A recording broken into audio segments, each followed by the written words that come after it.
Capítulo 43 Tuk.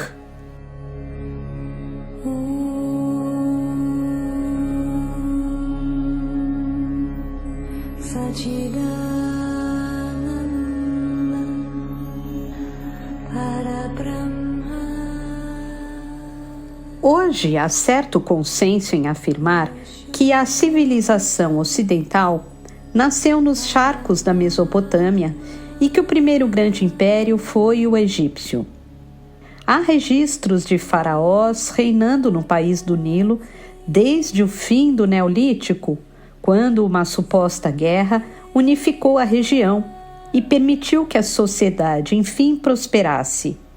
Há outros motivos, no entanto, que contribuíram para seu crescimento. O território que após o dilúvio seria chamado de Egito floresceu a partir das ruínas de uma nação anterior, Saka, que, como muitas, seria destruída pelas catástrofes e inundações subsequentes. Nos tempos em que Ablon e Ishtar esquadrinhavam o planeta, Saka atingia o apogeu. Formado por colinas e desertos infindáveis, o país tinha população reduzida e um exército pequeno, mas era governado por Ka, o último dos sentinelas que ainda se apresentava abertamente ao mundo. Batizado por seus seguidores de O Sol, Ka morava isolado em seu templo. Hut-Ka, a montanha solar. Afastado de tudo e de todos, mas sua aura podia ser sentida por qualquer um que cruzasse a fronteira. Ka não precisava se esconder, pois tinha vencido um por um todos os celestiais que o arcanjo Miguel enviara contra ele, incluindo Órion, a estrela de prata, que chegara a desafiá-lo antes de assumir o trono de Atlântida. O rei ungido nunca revelara os pormenores desse combate, limitando-se a afirmar, quando indagado, que o terceiro pilar não podia ser derrubado sem provocar consequências irreversíveis ao bem-estar de seu próprio povo. Situada no que atualmente é o nordeste da África, Saka era delimitada ao sul pelas savanas de Gondwana e ao nordeste pelas estepes de Nod. Os monarcas de Enoque, embora expansionistas, nunca chegaram a considerar uma invasão, pois não havia naquelas bandas nada que realmente lhes interessasse. O Nilo então não existia, tendo sido formado milênios à frente como resultado de um terremoto que reajustaria a Terra durante o segundo cataclismo. Saka era, portanto, um reino de vegetação árida e campos estéreis que contava com apenas 3 cidades: Tuk, a capital, Gedala, que servia como porto ao mar interior, e Senzar, fronteiriça ao Império de Nod. Outra localidade importante era, obviamente, Hut-Ka. No solstício de inverno, os sacerdotes organizavam peregrinações até a montanha solar para uma semana de ritos e cerimônias em homenagem ao Senhor do Universo, como Ka era também conhecido. O mês de janeiro era a única época em que o templo ficava acessível. No resto do ano, o calor era tanto e a travessia tão longa que nenhum homem suportaria o percurso sozinho ou em grupo. Mesmo assim, e talvez, especialmente por isso, os habitantes de Saka eram leais a seu Deus, a entidade que, segundo acreditavam, lhes fornecia o sustento. Ao contrário de Muzda, Ka não exigia sacrifícios, apenas obediência e devoção. De acordo com suas normas, o fiel deveria visitar a montanha solar ao menos uma vez a cada 10 anos e rezar 3 vezes ao dia, demonstrando completa submissão a seus dogmas. Quem não cumprisse tais mandamentos amanhecia com o corpo queimado e, dependendo da transgressão, alguns eram carbonizados à luz do dia, sofrendo uma espécie de combustão instantânea. Embora não contasse aquela época com rotas fluviais ou marítimas, Saca possuía oásis abundantes e, sobre o maior deles, fora construída Tuk, a cidade de argila. O nome era uma alusão a seus prédios e zigurates erigidos em pedra calcária, dando vida a uma paisagem de aspecto arenoso, bege e acastanhado. Desde tempos imemoriais, o poço fora canalizado e suas águas alimentavam as colheitas em um raio de 50 quilômetros além das muralhas, fornecendo irrigação às fazendas de trigo e cevada, aos campos de oliveiras, aos pomares, às figueiras e à criação pecuária. Esses canais convergiam para um reservatório central, no coração da metrópole, que funcionava como porto às canoas, às jangadas e aos pequenos barcos. De lá se enxergavam a cidade, cercada por palmeiras e fossos, os palácios teocráticos e o templo urbano de Nepka, uma pirâmide em degraus administrada pelos sacerdotes solares. Os distritos reservados à gente comum tinham casas de 2 andares, com pátio central e amplos terraços. As ruas eram estreitas e curtas, um verdadeiro labirinto ao ar livre. No bairro mais ao sul, o setor dos estrangeiros, localizavam-se os albergues e as estalagens destinadas aos viajantes. Não à toa, foi nesse lugar que Ablon se instalou enquanto esperava para reencontrar sua parceira. Os dois haviam combinado de se reunir em Tuk após enfrentarem Kali e Muzda, mas 3 meses haviam se passado e Ishtar não chegara, o que naturalmente o deixou preocupado. Ele não podia sentir sua aura, então, das duas uma, ou ela estava ainda longe, ou tinha morrido. Teria sido derrotada pelo Colosso de Ferro? O correto seria dar continuidade à empreitada sem culpa ou remorso. Afinal, é isso que os soldados fazem. Mas ele preferiu esperar. Recusava-se a aceitar que a fúria estivesse morta, não apenas porque confiava em suas capacidades, mas porque não suportaria perdê-la. Aqueles eram sentimentos censuráveis, ele sabia, sobretudo no caso de um oficial, mas ele não pôde evitar. Ponderou sobre o assunto e concluiu que, de uma perspectiva sóbria, seria até razoável aguardá-la. Se Ishtar estivesse viva, seu auxílio seria fundamental nessa penúltima batalha. E se por acaso um dos dois, Ablon ou Ishtar, perecesse naquela disputa, ainda sobraria um deles, general ou comandante, para acossar Metatron. Em vez de alugar um dormitório, o Vingador optou por passar as noites em uma taverna que ficava aberta a madrugada adentro. De quebra, estudaria os costumes daqueles que entravam e saíam, tentando aprender os sotaques e maneirismos a fim de se adaptar a Haled, que agora era seu campo de guerra. O estabelecimento, fora da jurisdição da cidade, tornara-se conhecido pelas competições, às vezes mortais, que aconteciam exclusivamente dentro de um ringue de gladiadores. O curioso era que, fora da arena, todos os clientes se respeitavam e as discussões nunca terminavam em sangue. Ablon refletiu sobre essa peculiar faceta do comportamento humano e observou que, em certas ocasiões, a ausência de leis torna os homens ainda mais corteses, já que não há regras que impeçam alguém de estourar-lhes a cabeça ou cortar-lhes a garganta quando provocado.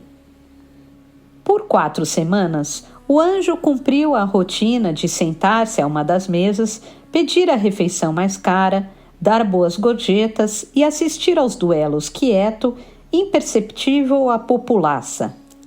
Durante esse tempo, não houve quem o perturbasse, até que, certa noite, uma sombra lhe tocou o ombro, toda coberta por uma túnica parda, o rosto oculto sob o capuz. General? Comandante! Ablon arregalou os olhos ao identificar sua companheira. Você! Ele se levantou e, mesmo sem querer, os dois se abraçaram. O que aconteceu? Como chegou até aqui? Encarou-a de perto. Sua aura me parece tão fraca. Minha aura não está fraca. Ela se acomodou junto dele e revelou objetivamente. Aprendi alguns truques. Que truques? Os sentinelas... Ela reparou que a barba do Vingador crescera, dando-lhe uma aparência mais máscula. Eles aprenderam a camuflar sua ausência e a mantê-la disfarçada por eras. Disse, separando uma porção do jantar sobre a mesa. Havia utensílios de cerâmica sustentando fatias de figo, cachos de uva, rabanetes e longas tiras de palmito cozido. Observei essa técnica utilizada por Muzda e tentei reproduzi-la. É algo que nos pode ser útil no futuro. Com certeza! O herói se interessou pela oferta e a considerou seriamente. Mas o que houve? Por que se atrasou? Longa história. Star bebeu um gole de leite de cabra e discorreu sobre os 3 irmãos, o Círculo Escarlate, o harém nas cavernas e seu confronto sob a cachoeira do rio Lom. Mostrou-lhe ainda os hematomas e explicou que tais ferimentos, agora quase sarados, acabaram por retardar seu trajeto. Mais 2 ou 3 dias e estarei como nova. Ótimo! Ablon já tinha considerado esse cenário. Isso nos dará tempo para marchar até a montanha solar. Marchar? Claro! Ele reforçou o que dissera semanas antes. Seguiremos o plano e viajaremos como seres humanos. Não fará diferença? Os sentinelas já sabem sobre nós. Sabem? Se Muzda sabia, Ká certamente já sabe. Ela tentou procurar uma explicação, mas só podia especular. Imagino que as circunstâncias envolvendo a morte de Kotar devem ter repercutido em muitas regiões do planeta. Ele era um dos buscadores, um arquimago e inimigo de Enoch, não? E muitos de seus adeptos conseguiram fugir. O anjo ponderou. Que notícia desagradável, mas mesmo assim vamos manter a discrição. Carregaremos porções de água e comida para que você esteja recuperada ao encontrarmos o 3º pilar. Às ordens. Star concordou. Deliciou-se raspando o figo com uma colher. Depois o engoliu. E quando partiremos? O quanto antes. Termine a refeição. Usarei minhas últimas moedas para comprar mantimentos. Nos encontramos no portão oeste ao nascer do sol. O que seria dentro de 2 horas. Não suma, comandante. Ele usou um tom que tornava impossível saber se era um pedido ou uma ordem. Não suma de novo. Estar anuiu sem entender no princípio o motivo de tanta pressa. Ká nunca deixaria seu templo nem abandonaria a montanha solar, então eles sabiam exatamente onde encontrá-lo. Mas depois, poucos minutos depois, ela se deu conta do que o general pretendia. Ou melhor, do que não pretendia. O abraço, o toque, o olhar, tudo entre eles indicava o que poderia acontecer. O que iria acontecer se passassem mais uma noite juntos? Colocar-se em movimento era um jeito de evitar as tavernas, o vinho, os quartos escuros, ou, em poucas palavras, o fantasma da tentação. Mas por quanto tempo eles dariam as costas a seus desejos? Será que o retorno aos 7 céus apagaria as lembranças noturnas de Sadair? Ou ao menos esfriaria seus instintos carnais? Pelo sim, pelo não, eles se fecharam ao prazer e se focaram apenas no que lhes fora ordenado. Quando o dia nasceu, Ablon e Star vagavam longe das muralhas de Tuk, caminhando pelas fazendas de trigo rumo à vastidão do deserto. De lá, andando em linha reta, sem pausas para dormir ou descansar, seriam 2 semanas até o templo de Ká.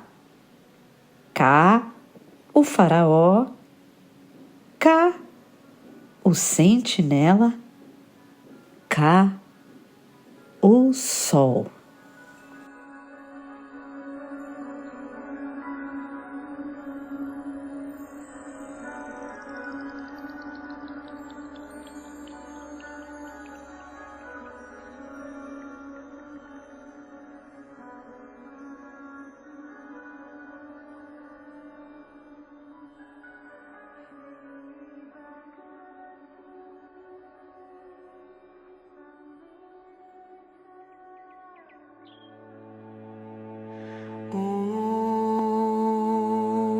Sahana Vavatu Sahanau Bhunaktu Sahaviryam Karavavahe.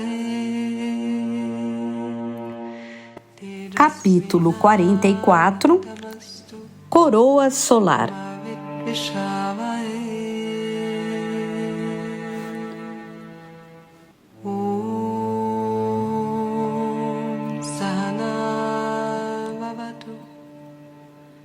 Deuses e homens sempre tiveram uma relação psicótica. De acordo com as religiões mais antigas, especialmente aquelas ditas pagãs, as verdadeiras divindades moram em áreas ou planos inacessíveis aos entes terrenos. Talvez por isso, Ká, que se considerava um deus genuíno, tenha decidido construir seu santuário no ponto mais ermo do reino, afastado quilômetros da civilização e ao menos 1 semana do oásis mais próximo. Rut-Ká era cercado por uma vasta planície de areia fina que atrasava o forasteiro com seu solo macio, ferindo a sola e prejudicando o avanço. No auge do verão, a temperatura chegava a insuportáveis 60 graus centígrados e, a partir de certa altura, o sol nunca se punha. Esse estranho fenômeno, apelidado de alvorecer permanente, não era gerado por forças naturais, mas pelos sagrados poderes de Ká, ou, mais precisamente, pelas radiações de sua aura pulsante. De longe, Ablon e Star enxergaram sua meta. A montanha solar era, com efeito, uma imensa pirâmide calcária projetada com os ângulos retos, a fachada triangular, muito parecida com as estruturas que sobrevivem até hoje em Gizé. Diferentemente das atuais pirâmides do Egito, entretanto, Rut-Ká se destacava pelo revestimento de ouro, sendo impossível aos mortais encará-lo a olho nu.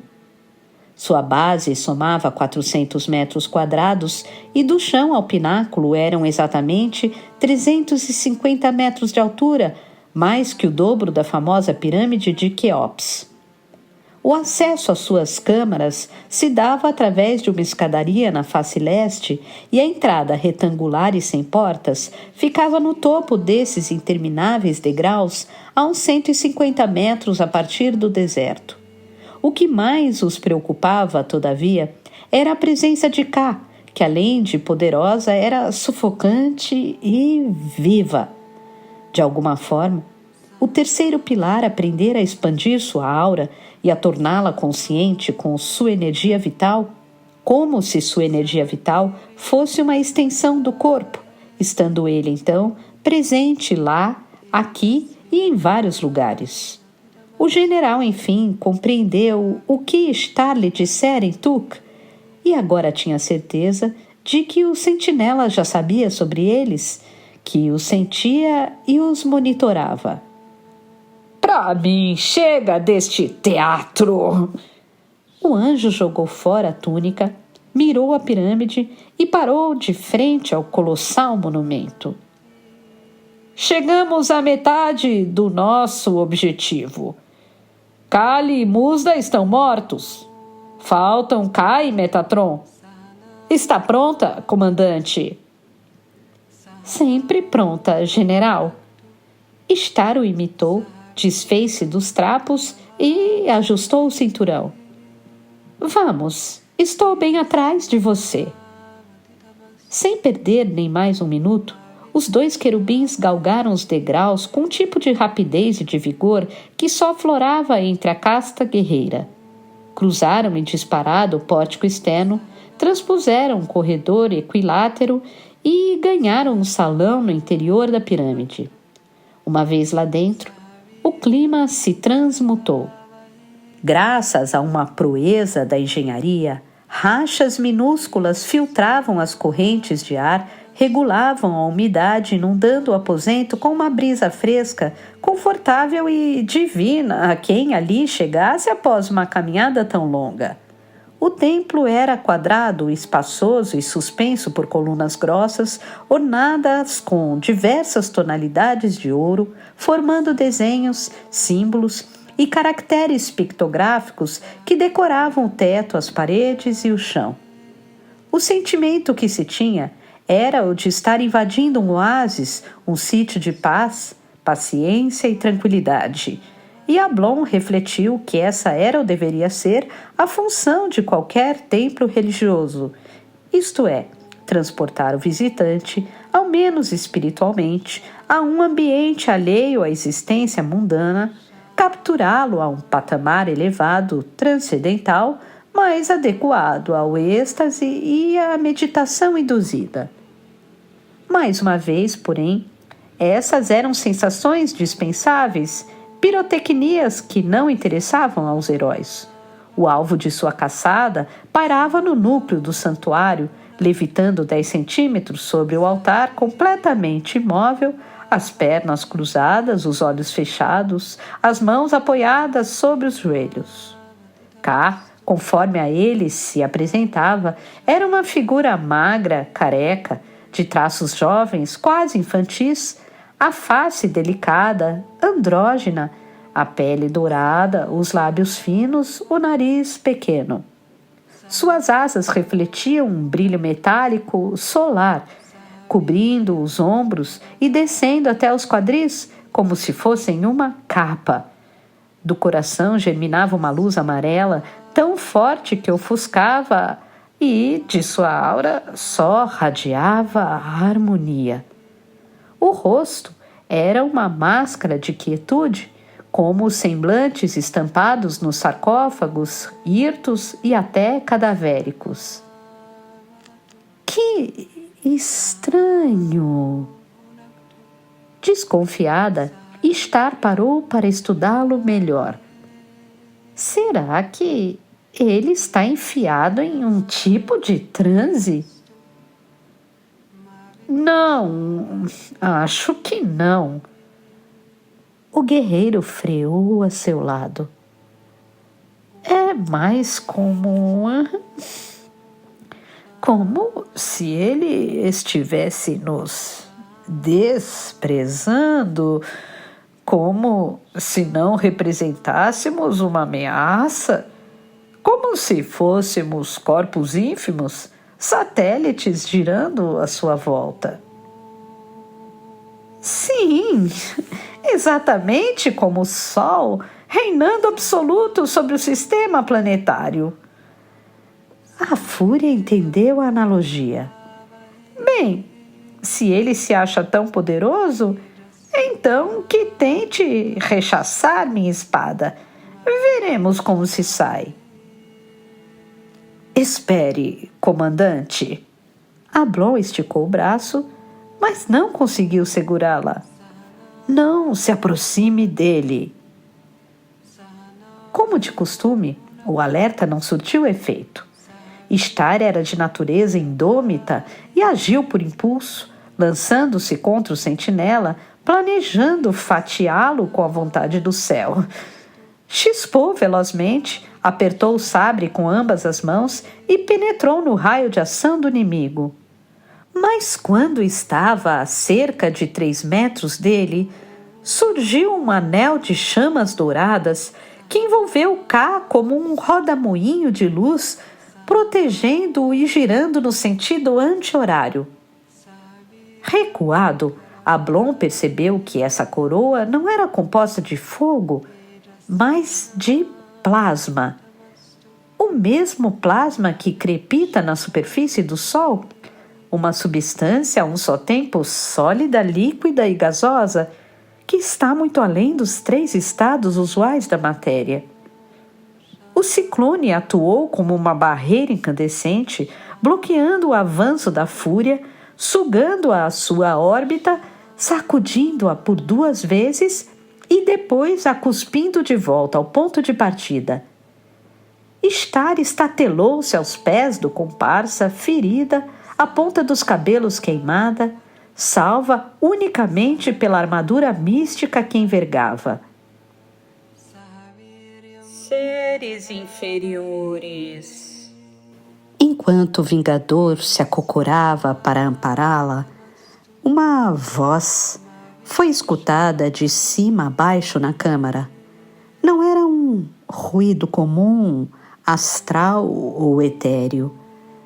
Não era masculino nem feminino, não era calmo nem agitado, nem provinha de um local específico. Brotava, sim, de todos os cantos, do solo do alto, dos lados, das quinas, e falava diretamente ao espírito, não aos ouvidos, ressoando nas funduras do cérebro. Criaturas grosseiras, como ousam? Quem está aí? Ablon olhou para cá, mas os lábios dele estavam selados. O único movimento partia dos feixes centralizados em seu peito. Apareça! O querubim ajudou a companheira a ficar em pé.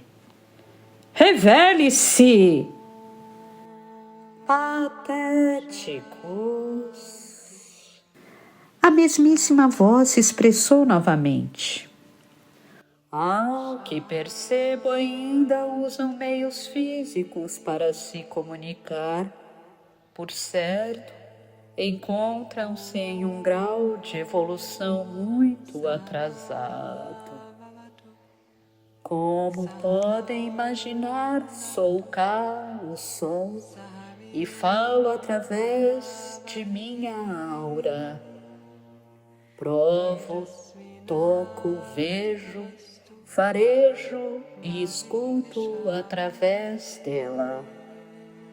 Os meus sentidos se estendem para além do meu corpo, de um jeito que vocês, pobres capachos do arcanjo Miguel, nunca poderão conceber. O que acharam da minha técnica, eu a chamo de coroa solar. Gostaram? Na realidade, trata-se de uma evolução muito básica. Que se dane a sua coroa solar! Star praguejou. Porcaria! Ela, que havia instantes sentira na pele as oscilações de calor que sofrera com o poder da coroa, não via a hora de se vingar. Suas técnicas podem servir muito bem para estorricar seres humanos, para fumegar infiéis e hereges, mas lhe garanto que não são o bastante para nos impressionar. Essa foi só uma demonstração. Sou benigno e condescendente. Não vejo utilidade em matá-los. Poderia tê-lo feito assim que adentraram as minhas terras, mas sou piedoso e dou-lhes a chance de servirem a mim, de me amarem e me adorarem até o fim dos seus dias. E é o que vocês farão se não quiserem ser destroçados. Curvem-se, ajoelhem-se, depois encostem a testa no chão e implorem por minha clemência. Está completamente louco! Então você de fato acredita que se tornou um deus?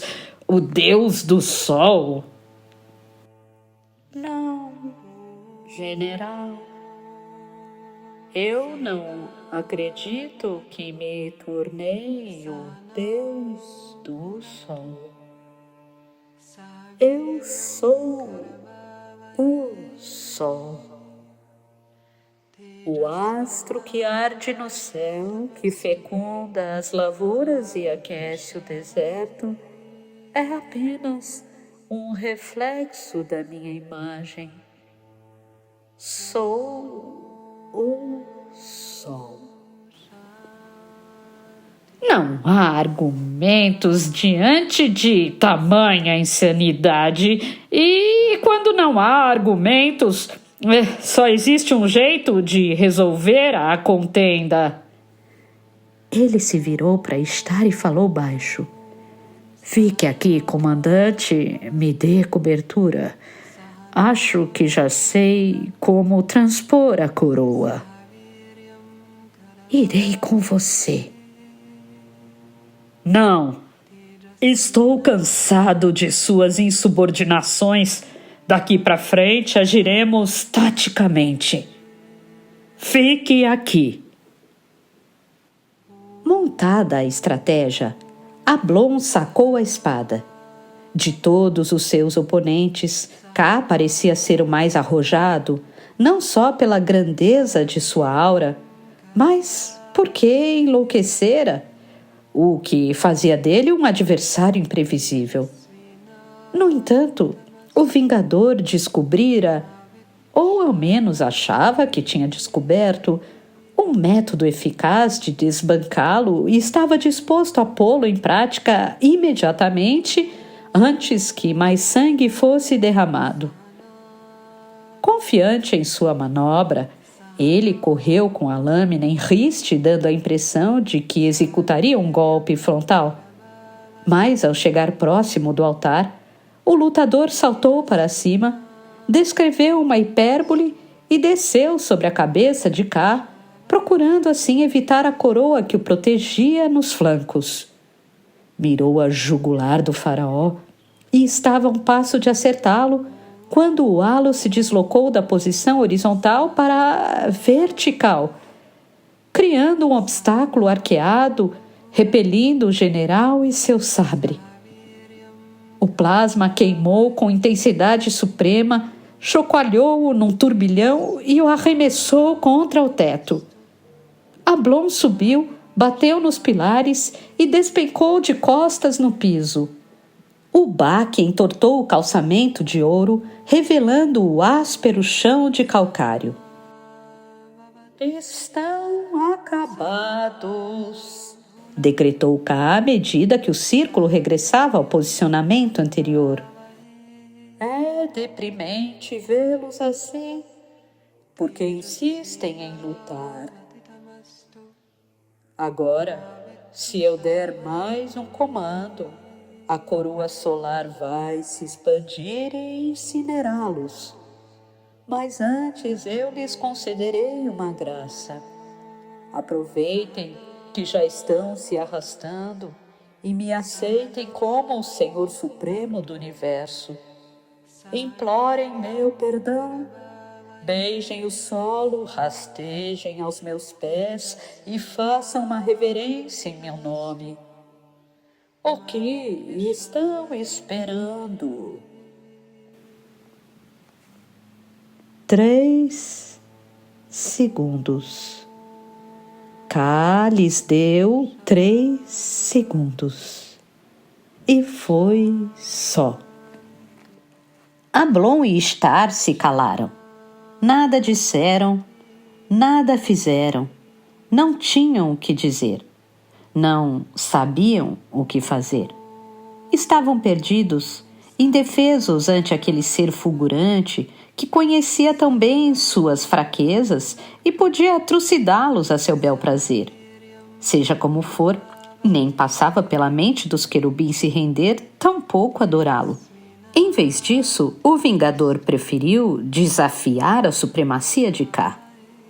Ergueu-se, mas foi então que um fluxo lhe subiu através da garganta. Sangue.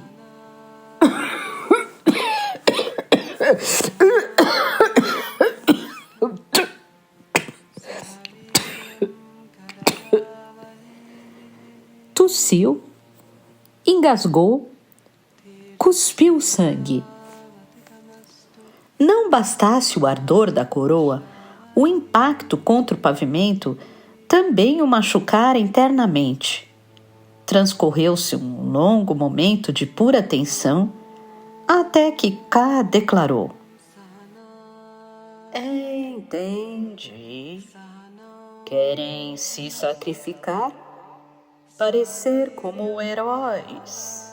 Bom, não posso negar-lhes um martírio. Se preferem assim, está bem.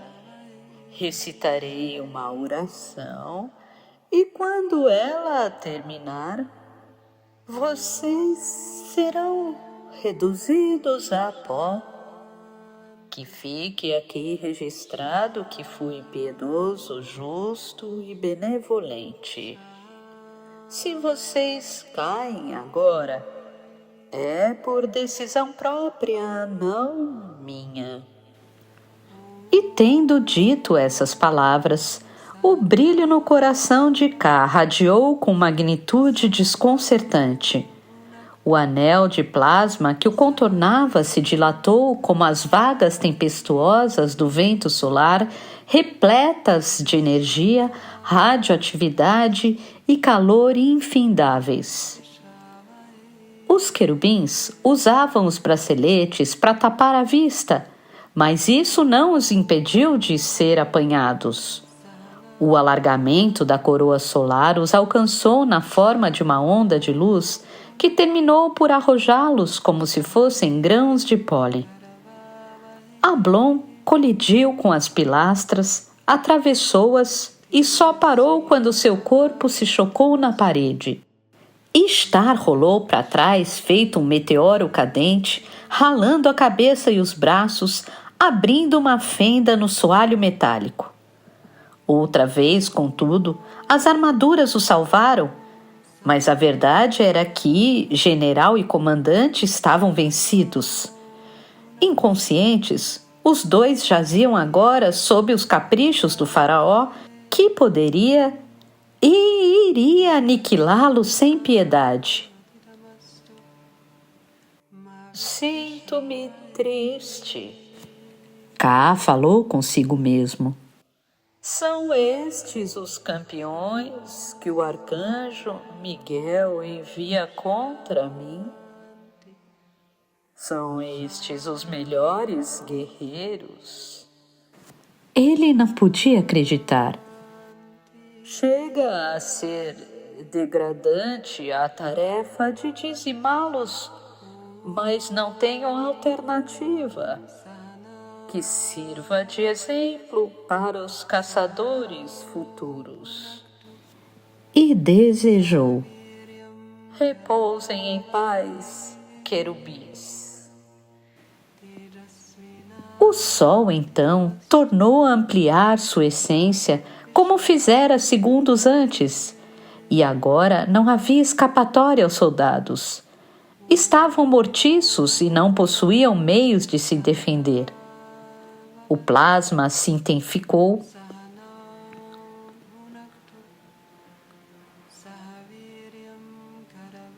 Estavam mortiços e não possuíam meios de se defender. O plasma se intensificou e o coração de Ká chamejou e esfriou. Como? Quando Ká deu por si, grânulos prateados o circulavam. Grânulos frios, cheios de minúsculas partículas gasosas, átomos gélidos e moléculas de nitrogênio. Poeira cósmica. Mas de onde vinha? Dos guerreiros? Certamente que não. Quem teria o poder de resfriar seu plasma? Quem?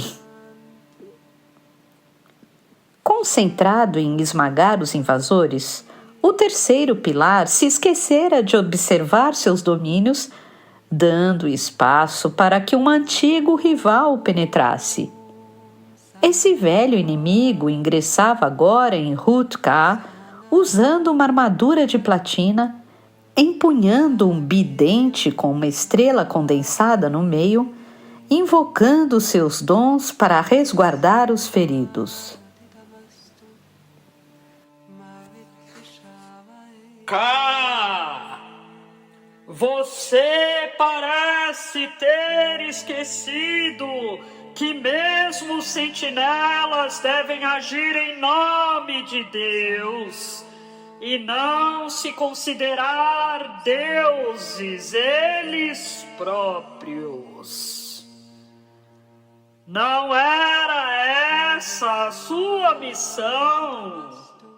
Não era essa a sua demanda?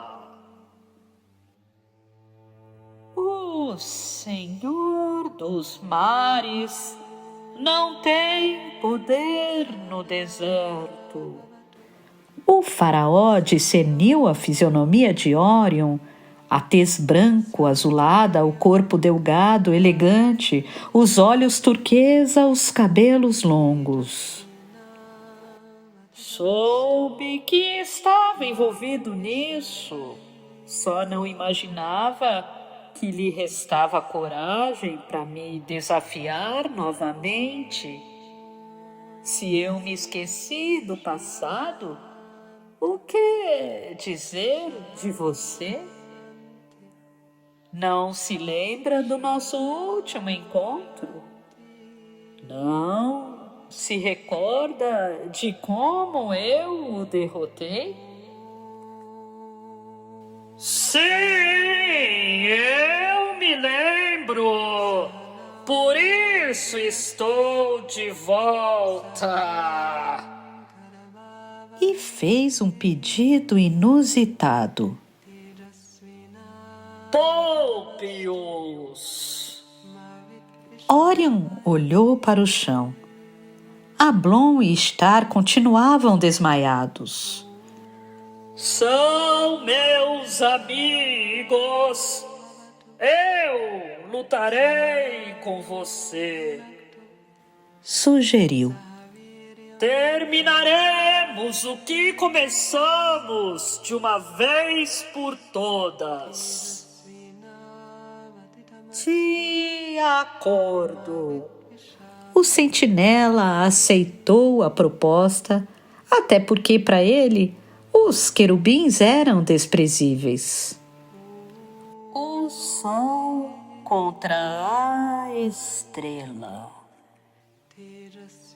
O sol contra a constelação. Corrigiu o Atlante. Que seja assim e que seja agora. Bhavatu Sahanau Bhunaktu Saviryam Karavavaye Tejasvinavadidamastu Ma Vidvishavaye.